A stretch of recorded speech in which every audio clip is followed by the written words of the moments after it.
"Everyone sit down or I'll shoot." The robber's voice echoed through the coffee shop as everyone held their breath in terror. Waitresses trembled behind the counter. The CEO clutched her purse tighter, eyes wide with fear. One man at the back table remained completely calm, pulling his young daughter closer to his side. The gunman pointed his weapon directly at him. "Are you deaf?" The man looked up, his eyes ice cold. "I've heard real gunfire before. This is just cheap noise." Nobody understood what was happening. Minutes later, the robbers lay defeated on the floor, on their knees, while the man still held his daughter peacefully in his arms. Michael Carter, 38 years old, single father, working night shifts as a janitor to support his 10-year-old daughter Lily. Life was a constant struggle. Every paycheck stretched thin.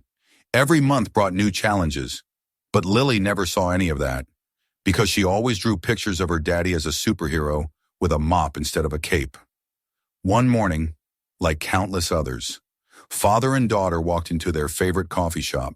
The small cafe on Maple Street had become their morning ritual before Lily went to school. CEO Victoria Brooks, 35 years old, sat at her usual table near the floor-to-ceiling windows. Her laptop displayed quarterly reports. Her phone buzzed with investment opportunities. Her entire world revolved around profit margins and market analysis.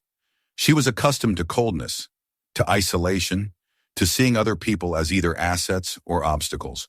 Rarely did she notice anyone who couldn't impact her bottom line. Michael and Lily settled into their usual spot at the back corner table. They spoke in quiet voices, sharing a simple breakfast, completely invisible to the business world that surrounded them. Victoria glanced over briefly, her mind automatically cataloging, just an ordinary father with his daughter. Probably blue-collar worker, irrelevant. But something about their easy interaction, their obvious love for each other, tugged at a part of Victoria's heart she'd thought was permanently closed for business. Michael helped Lily with her math homework while they waited for their food. His large hands, scarred from years of manual labor, gently guided her pencil across the page. "Daddy, will you always be able to help me with school?" Lily asked, her voice carrying the innocent worry that children sometimes feel about growing up. "Always," Michael promised, his voice carrying absolute certainty. "No matter what happens, no matter how big the problems get, Daddy will always be here to help." Victoria found herself listening despite her best efforts to focus on her business calls. There was something in Michael's voice, a quiet strength that spoke of tested promises, of commitments that had been proven under fire. The coffee shop buzzed with typical morning activity. Business people grabbed their caffeine fixes before rushing to offices. Students hunched over textbooks. Elderly couples shared newspapers in quiet conversation. Michael and Lily existed in their own peaceful bubble, untouched by the corporate anxiety and academic stress that filled the surrounding tables. "Daddy, why do you work at night?" Lily asked between bites of her muffin. "Because that's when I can work without taking time away from you," Michael explained. "During the day, I'm all yours." Victoria couldn't help but overhear the conversation. The contrast was stark. She worked 16-hour days, lived alone in a sterile penthouse, had everything money could buy, and nothing that actually mattered. A waitress, clearing nearby tables, smiled at the father and daughter. "You two are here every morning. It's nice to see." "Daddy says routine is important," Lily replied seriously. "It helps me feel safe." Safe. The word hit Victoria like a physical blow. When had she last felt truly safe? Not financially secure, not professionally protected, but genuinely, emotionally safe? Michael checked his watch.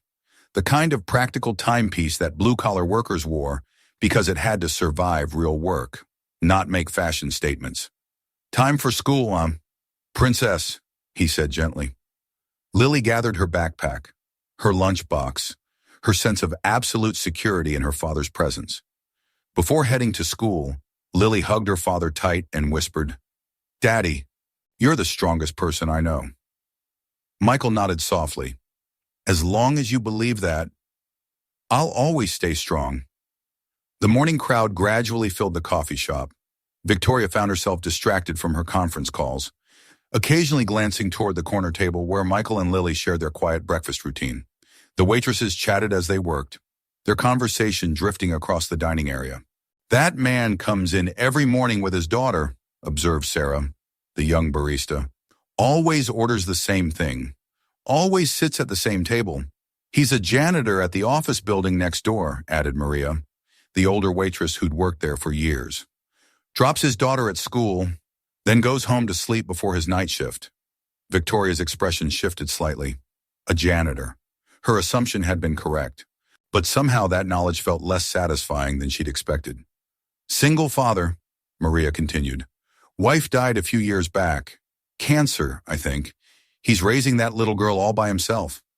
The conversation stirred something uncomfortable in Victoria's chest. She'd built her entire identity around professional achievement, corporate success, financial independence.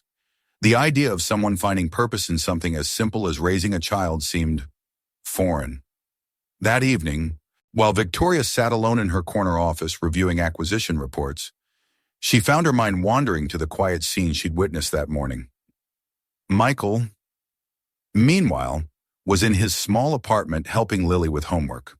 Their living room was cramped but warm, filled with Lily's artwork, school projects, and the comfortable chaos of a home where a child was truly loved. "Daddy, tell me about when you were young," Lily said, looking up from her math problems. Michael's expression grew distant. "I traveled a lot when I was younger. Saw many different places, but I was always thinking about coming home." "Were you really a soldier like Tommy's dad?" Michael chose his words carefully. "I served my country for a while, but that was before you became the most important mission of my life." Lily accepted this explanation with the trust that children reserve for parents who've never broken a promise. "Daddy, do you miss traveling?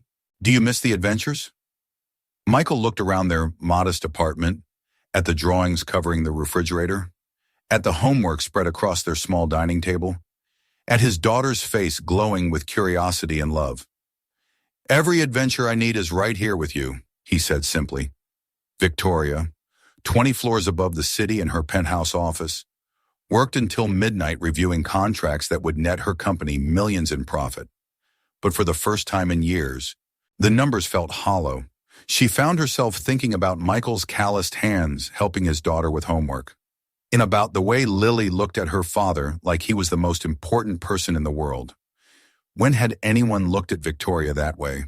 When had she been anyone's most important person? The next morning, Victoria arrived at the coffee shop earlier than usual.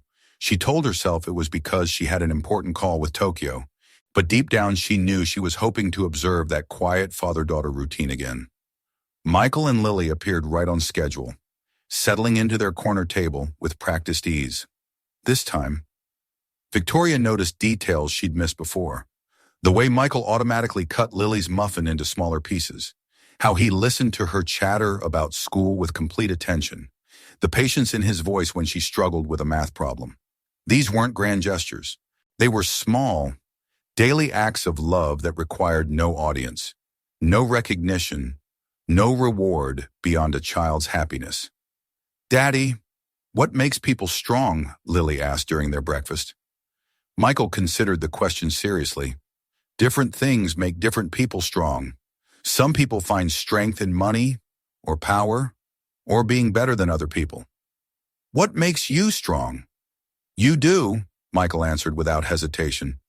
"Knowing that you need me, that you count on me, that gives me all the strength I'll ever need." Victoria pretended to focus on her laptop screen, but Michael's words hit her like physical blows. She'd spent her entire adult life accumulating strength through dominance, through wealth, through the fear and respect of her competitors. But sitting 20 feet away was a man who found his strength in something completely different, in love, in responsibility, in the trust of one small girl who believed her father could handle anything. As closing time for school drop-off approached, Victoria watched Michael help Lily gather her belongings. The routine was so practiced, so gentle, so filled with unspoken care. "Have a good day at school, Wana Princess," Michael said, kissing the top of Lily's head. "Have a good day sleeping. "Daddy," Lily replied, making Michael laugh. After they left, Victoria sat alone with her reports and her phone calls and her endless pursuit of more money, more power, more everything.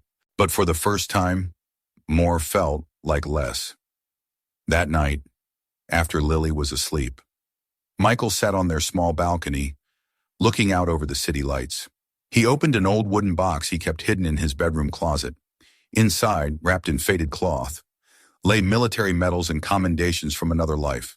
A silver star, Purple Heart, unit citations for classified operations that had required skills most people couldn't imagine. He touched the tarnished metal gently, whispering, "All of this, every honor, every medal, only matters because it helped me become the father she needs. Everything else is just history." The next morning started like any other. Victoria arrived at the coffee shop with her laptop and her endless stream of business calls. Michael and Lily took their usual table, sharing breakfast and conversation before school. The normalcy was comforting, predictable, safe.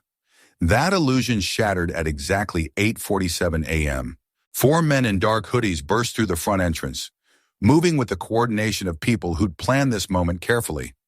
"Everyone sit down or I'll shoot," the leader screamed, pulling a semi-automatic pistol from his jacket. Chaos erupted instantly. Customers dove under tables. Waitresses screamed. The comfortable morning routine transformed into a nightmare of terror and confusion. Victoria's hands shook as she clutched her purse, her mind racing with thoughts of everything she still wanted to accomplish. All the deals left unclosed. All the success still to be achieved. This couldn't be happening. Not to her. Not in her carefully controlled world. The second gunman herded customers toward the center of the dining area, while the third began emptying the cash register. The fourth stood guard at the door, ensuring nobody could escape or call for help. "Phones on the floor," the leader demanded. "Jewelry, wallets, purses, everything valuable goes in the bag." People complied with shaking hands, surrendering their possessions, their dignity, their sense of safety. But in the corner, Michael Carter remained perfectly still. He'd positioned himself so that Lily was behind him, shielded by his body, protected from the immediate line of sight.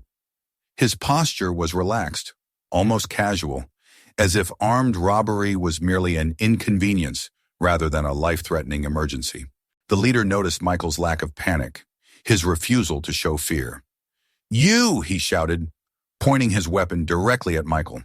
"Are you deaf?" "I said, sit down." Michael looked up slowly, his eyes meeting the gunman's gaze with something that made the criminal take an involuntary step backward. "I've heard real gunfire before," Michael said calmly. "This is just cheap noise." The words cut through the terror-filled atmosphere like a blade through silk. Nobody understood what was happening. The robbers exchanged confused glances. This wasn't how victims were supposed to respond. Victoria watched from 15 feet away, her businessman's mind trying to process what she was seeing. There was something different about Michael's body language, something that suggested this situation was familiar territory rather than unexpected trauma. "What did you say?" the leader demanded, his voice cracking slightly. Michael stood up slowly, deliberately, his movements controlled and precise. "I said you're amateurs," he replied, his voice carrying a quiet authority that seemed to fill the entire coffee shop. "And you picked the wrong place, on the wrong day." What happened next took less than 30 seconds, but seemed to unfold in slow motion. Michael moved. Not like a janitor, not like a simple father trying to protect his daughter. He moved like someone who'd been trained in violence, who understood combat at a level that transcended anything these street criminals had ever encountered. The first robber, the one pointing a gun at Michael, found himself facing empty air as Michael sidestepped with fluid grace. Before the gunman could adjust his aim, Michael's hand closed around his wrist with crushing force. The weapon clattered to the floor as bones cracked audibly. The second robber rushed forward, expecting to overwhelm this ordinary-looking man through sheer aggression. Instead, he met a precisely delivered elbow strike that shut off the blood flow to his brain. He collapsed unconsciously before his body hit the ground. The third criminal, panicking now, tried to use a customer as a human shield. Michael was already moving. A chair became a projectile, striking the gunman in the shoulder with enough force to spin him around. Before he could recover, Michael applied a chokehold that rendered him unconscious in under 5 seconds. The leader, now alone and terrified, raised his weapon toward the crowd of cowering customers. "I'll kill them all," he screamed. Michael's response was immediate and devastating. He closed the distance between them in 2 quick steps, disarmed the weapon with a textbook risk control technique, and applied pressure to nerve points that dropped the leader to his knees in agony. All 4 robbers lay on the coffee shop floor, unconscious or incapacitated, neutralized by a man who moments before had been helping his daughter with her math homework. The transformation was complete. The quiet janitor had vanished, replaced by someone whose skills spoke of military training, of combat experience, of capabilities that went far beyond anything a normal civilian should possess. Michael calmly retrieved zip ties from his jacket, securing each robber with professional efficiency. Then he checked on the other customers, ensuring nobody was injured, his manner shifting back to gentle concern. "Everyone's safe now," he announced, his voice returning to the quiet tone Victoria had observed during breakfast conversations with Lily. But Victoria's mind was racing. She stared at Michael with new understanding, pieces of a puzzle suddenly clicking into place. The calm under pressure, the protective instincts, the way he carried himself despite working as a janitor, the careful way he spoke about his past. And suddenly, she remembered a classified file she'd reviewed years ago during a government consulting contract. Personnel records for a joint task force operation, highly classified documents that detailed operations most people would never know had happened. Michael Carter, former Special Forces, multiple commendations for valor, operations in classified locations, status after service, retired. The man she'd dismissed as just a janitor was actually a decorated war veteran who'd chosen the quiet life of a single father over continued military service. As sirens wailed in the distance and police cars surrounded the coffee shop, Victoria watched Michael return to his daughter's side. Lily looked up at him with complete trust, as if having her father single-handedly stop 4 armed robbers was just another ordinary morning in their extraordinary relationship. The aftermath of the robbery dominated local news for days. Security footage from the coffee shop showed the impossible. One man neutralizing 4 armed criminals with skills that seemed to belong in an action movie rather than real life. But for the customers who'd witnessed it firsthand, the story was more complex than any news report could capture. He wasn't showing off, Victoria would later tell investigators. He was protecting everyone, but especially his daughter. There was nothing flashy about it, just professional. The police interviewed Michael extensively. His military record, once classified, was now part of the official investigation. Detective Martinez, a veteran himself, recognized the techniques Michael had used. "Special operations?" he asked during the interview. "Former life," Michael replied simply. "I don't talk about it much. Lily doesn't need to know those details, but she knows you're capable of protecting her." Michael smiled, the same gentle expression Victoria had observed during their morning breakfast routine. "She knows I'll always keep her safe. That's all any child needs to know." Victoria found herself unable to concentrate on business. The quarterly reports, the acquisition deals, the merger negotiations, everything that had once seemed urgently important now felt trivial compared to what she'd witnessed. 3 days after the robbery, she made an unprecedented decision. She left her office during working hours, drove to Michael's neighborhood, and knocked on his apartment door. Michael answered, wearing civilian clothes, looking like any other single father dealing with evening homework time. "Miss Brooks," he said, clearly surprised. "Is everything all right?" "I wanted to thank you properly," Victoria replied, "for what you did, for saving all of us." Michael invited her inside, where she encountered a world completely different from her own. The apartment was small but warm, filled with Lily's artwork, school projects, and the comfortable chaos of a home where a child was genuinely loved. "Daddy," Lily called from the kitchen table where she was working on a science project. "It's the fancy lady from the coffee shop." Victoria smiled despite herself. Hello, Lily. Did you come to see our garden? Lily asked excitedly, pointing toward a small balcony where several potted plants struggled to grow. Your garden? Michael's expression softened. Lily's mother loved lavender. We're trying to grow some in her memory, but we're not very good gardeners yet. Victoria found herself drawn to the balcony, examining the struggling plants with genuine interest. They need better drainage, and this location doesn't get enough morning sun. Do you know about plants? Lily asked hopefully. I studied botany in college, Victoria admitted, surprised to be sharing personal information she rarely revealed. Before I went into business, what followed was unexpected. Victoria found herself kneeling on the small balcony, helping Lily repot the lavender plants, getting her expensive clothes dirty, laughing when soil spilled on her designer shoes. For the first time in years, she felt useful for reasons that had nothing to do with profit margins or market share. Why did you really come here? Michael asked later, after Lily had gone to bed. Victoria struggled to find words for emotions she'd buried under decades of corporate ambition. I've been watching you and Lily for weeks. The way you are with her, the way she looks at you, I realized I've never had anything like that. You've built an empire, Michael observed. Most people would consider that a significant achievement. But nobody looks at me the way Lily looks at you, Victoria replied quietly. Like I'm the most important person in their world. Like they feel completely safe just because I'm there. Michael studied her face. Seeing vulnerability she'd hidden behind professional armor for so long, she'd forgotten it existed. Money and power can't buy what you saw in that coffee shop, he said gently. But it's not too late to build something real. Victoria looked around the modest apartment, at Lily's drawings covering the refrigerator, at the homework spread across the small dining table, at the evidence of a life built on love rather than achievement. I don't know how, she admitted. Start small, Michael suggested. Help us with the garden. Spend time with people who care about you as a person, not as a CEO. Over the following weeks, Victoria became a regular visitor to the Carter household. She helped Lily with school projects, taught them both about proper plant care, and slowly learned what it meant to be valued for who she was rather than what she owned. The lavender plants began to thrive under their combined care. Lily drew pictures of their garden family, showing 3 figures working together among purple flowers. I used to think my life was just about surviving, Michael told Victoria one evening as they watered the plants together.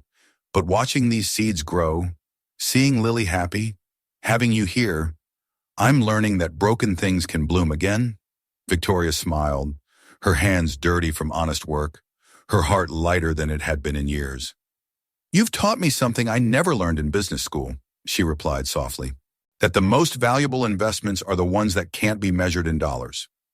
6 months later, the small balcony garden had transformed into something beautiful. Purple lavender bloomed alongside bright marigolds, climbing roses, and Lily's prized sunflowers that reached toward the sky like natural skyscrapers. Victoria Brooks had also transformed, though the changes were more subtle and far more profound. She still ran her company, still made decisions that affected thousands of employees and millions in revenue, but her office hours had become more reasonable. Her priorities had shifted toward sustainable growth rather than ruthless expansion. Most importantly, she'd learned to find meaning beyond the corporate world that had once consumed her entire identity. One morning, as they sat around Michael's small kitchen table sharing breakfast, Lily unveiled her latest artistic creation. The drawing showed 3 figures holding hands in front of a flourishing garden. A tall man with gentle eyes, a little girl with wild curls, and a woman in business clothes, all smiling together under a bright blue sky. At the bottom, in Lily's careful handwriting, were the words, "This is my family." Victoria stared at the picture, her throat tight with emotions she was still learning to recognize and accept. "Lily," she whispered, "that's beautiful. It's true, though, right?" Lily's voice carried the innocent hope that children bring to complicated adult situations. "You want to be part of our family, don't you?" Victoria looked into those bright eyes, so much like her father's, and felt every wall she'd built around her heart crumble completely. "More than anything in the world," she replied. Lily launched herself into Victoria's arms, and Michael wrapped both of them in his embrace. The morning light streamed through the kitchen window, illuminating a scene that would have seemed impossible just months before. A decorated war veteran who'd chosen love over glory, a corporate titan who discovered that the most valuable acquisitions couldn't be purchased, a little girl whose drawings had mapped the path to an unconventional but perfect family. The local news eventually moved on to other stories. The coffee shop returned to its normal routine. The dramatic robbery became just another urban crime statistic. But for the three people sitting around that small kitchen table, everything had changed. Victoria had restructured her life as completely as she'd once restructured failing companies. She'd moved to a modest apartment in Michael and Lily's neighborhood. She'd learned to cook simple meals, to find joy in homework help, to measure success in bedtime stories rather than stock prices. "Do you ever miss it?" Michael asked one evening as they worked together in their expanded garden. "The corporate world, the power, the recognition?" Victoria considered the question while helping Lily stake a climbing vine that would eventually cover their small fence with morning glories. "I miss the intellectual challenge sometimes," she admitted, "but I don't miss the loneliness. I don't miss feeling like everything I built could disappear if I made one wrong decision." "And now?"